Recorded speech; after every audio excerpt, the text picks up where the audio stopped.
हमारे पापा भी मॉर्निंग वॉक के लिए जाया करते थे, पर हमारी माँ कहती हैं कि दिन की शुरुआत अगर आरती से की जाए तो उस इंसान की स्पिरिचुअल ग्रोथ भी होती है। गायत्री ने दी ईशा को वार्निंग।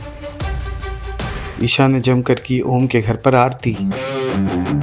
सीरियल राम भवन का आने वाला एपिसोड बहुत ही ज्यादा इंटरेस्टिंग हो चला है। वेल, आप देखेंगे कि कैसे ईशा शादी के अगले दिन उठकर सुबह मंदिर में आरती करने पहुंच जाती है, जहां पर एक एक कर परिवार का हर सदस्य आ जाता है। आरती के ही दौरान गायत्री के रूम से वेस्टर्न म्यूजिक की आवाजें आने शुरू हो जाती है, क्योंकि ऊपर गायत्री एक्सरसाइज कर रही होती है। उस आवाज को बंद कराने के लिए ओम के परिवार वाले रिएक्ट करते हैं, पर ईशा सभी को रोक देती है और वो खुद ही मृदंग उठाकर दे देती है ओम के हाथों में, जिसे ओम जमकर बजाता है और दिल खोलकर आरती करते नजर आती है ईशा। जिससे परेशान गायत्री जब नीचे उतरती हैं तो वो ईशा को वार्न करती हैं कि इस टाइम पर ये सब मत किया करो, ये मेरे एक्सरसाइज का टाइम है। पर ईशा कहाँ कुछ कहने वाली थी। ईशा तो आरती की थाल आगे बढ़ाती है उसे आरती लेने के लिए, पर गायत्री गुस्से में बिना आरती लिए वहां से चली जाती है।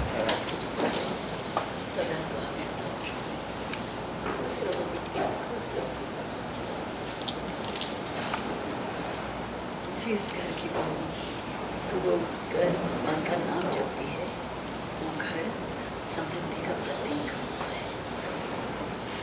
ओम ईसा बिटिया की इस घर की पहली आरती है।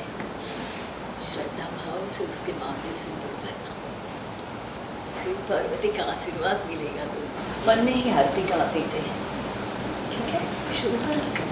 हमारे पापा भी मॉर्निंग वॉक के लिए जाया करते थे, पर हमारी माँ कहती हैं कि दिन की शुरुआत अगर आरती से की जाए तो उस इंसान की स्पिरिचुअल ग्रोथ भी होती है। क्या कहना चाहेंगे? घर में आरती शुरू हो चुकी है, लेकिन बीच में कुछ लोगों का ठसन भी देखने को मिला है जो कि बाधा डालने की कोशिश कर रहे थे। क्या था पूरा? तो जैसे कि आपने देखा है कि ओम और ईशा की शादी हो चुकी है और शादी के बाद ईशा की पहला दिन है, तो वो सुबह उठ के आरती कर रही है। एंड किसी ने एक्सपेक्ट नहीं किया था, ये ओम ने भी नहीं, किसी ने घर पे एक्सपेक्ट नहीं किया था।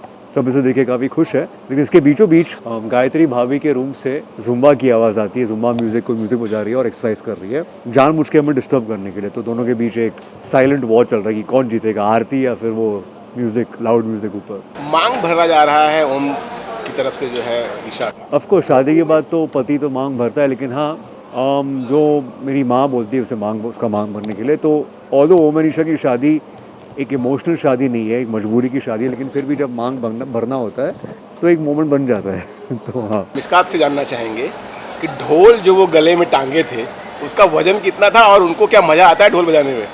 मिशकात जो है वो अनफॉर्चुनेटली इन सब चीज़ों में मानता नहीं है पूजा पाठ में, लेकिन ढोल पहली बार बजाया मैंने। एंड पहली बार किसी आरती का भी मैंने पर्सनल लाइफ में कभी ये सब किया नहीं है, लेकिन ढोल काफ़ी भारी होता है ना, बजाना काफ़ी मुश्किल होता है। लुक्स वेरी इजी, लेकिन वो साउंड पकड़ना, वो सुर पकड़ना काफ़ी मुश्किल होता है। सीरियल राम भवन से जुड़े तमाम अपडेट्स को जानने के लिए टेली चक्कर को लाइक, शेयर, सब्सक्राइब जरूर करें।